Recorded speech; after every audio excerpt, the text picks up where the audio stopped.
Senator O'Neill. Senator Leyonhjelm. Thank you, Madam Acting Deputy President. Today I'd like to say thank you for riding a motorbike. In fact, motorcyclists should take a bow. The more people ride motorbikes, the more the rest of the community benefits.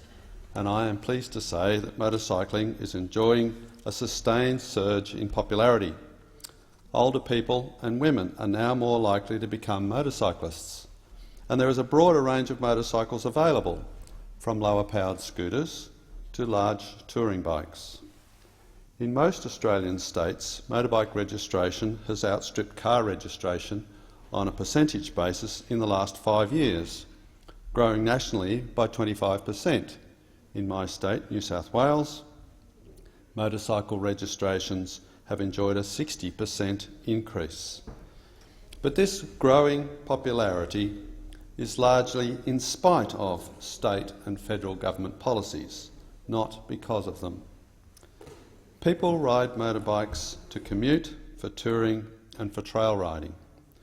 Motorcycling offers affordable mobility, avoiding traffic snarls, stress relief and the personal freedom of touring.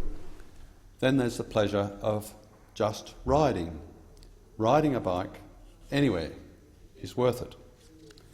Motorcycling also offers social interaction with others, an enjoyable leisure activity, and the means to share an activity with like-minded friends.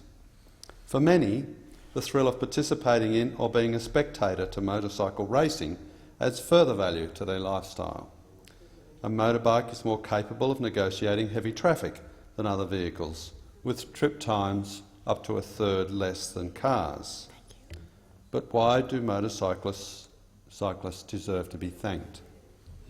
Because motorcycling in our cities significantly eases congestion on the road and also with parking. This is beneficial to other road users. Motorcycles use less fuel, produce fewer emissions and cause less road wear than other vehicles. Up to 5 motorbikes can occupy the same parking space as a single car. Another reason is that motorcycle touring is a boon to our regional economy.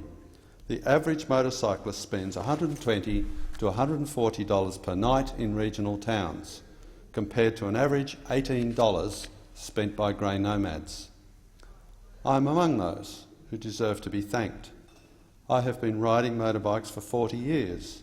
It is a part of my life and gives me great enjoyment. My current bike is a recently acquired BMW S1000R, a 1000cc rocket ship. Living in Australia's biggest city, I particularly like being able to weave my way through the traffic, and in the process I use less fuel, take up less space on the road, share parking spaces with other bikes and cause less wear and tear on the roads. Given all that, you might think that planning for and encouragement of motorcycling would be high on the agenda of road planners and traffic authorities. You would be wrong. Not only are motorcycle riders invisible to many car drivers, they are also invisible to policymakers. In the 173-page Road Safety Strategy Review, just 2 pages are devoted to motorcycling issues. Even though motorbike use in the Melbourne CBD increased 73% between 2006 and 2014, and there are now over 750,000 motorcycles registered nationally, they are ignored in road safety planning. And when authorities actually pay attention to motorcyclists, they typically begin from the wrong starting point.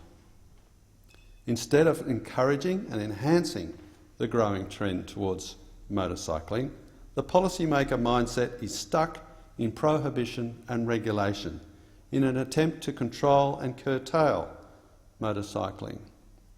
Because the consequences of accidents are more serious for motorcyclists, the authorities consider motorcyclists feeble-minded and in need of saving from themselves. It is well known that doctors and nurses in hospital emergency departments refer to us motorcyclists as organ donors. They and others who also never ride a motorcycle feel entitled to impose restrictions and constraints on motorcycling. And yet, motorcyclists know the risks that flow from having an accident. We are adults, we have minds of our own, and we accept those risks. Ask any one of us. A better attitude to motorcycling, with a more constructive approach by policymakers, would translate into broader recognition and acceptance by the public of the benefits to all road users from motorcycling. The do-gooders and nanny-staters should back off. We encourage the use of public transport as an alternative to commuting by car. We should also acknowledge that motorcycling is a viable means of easing traffic congestion. It is not a nuisance. Road rules and parking provisions should facilitate motorcycling, not inhibit it.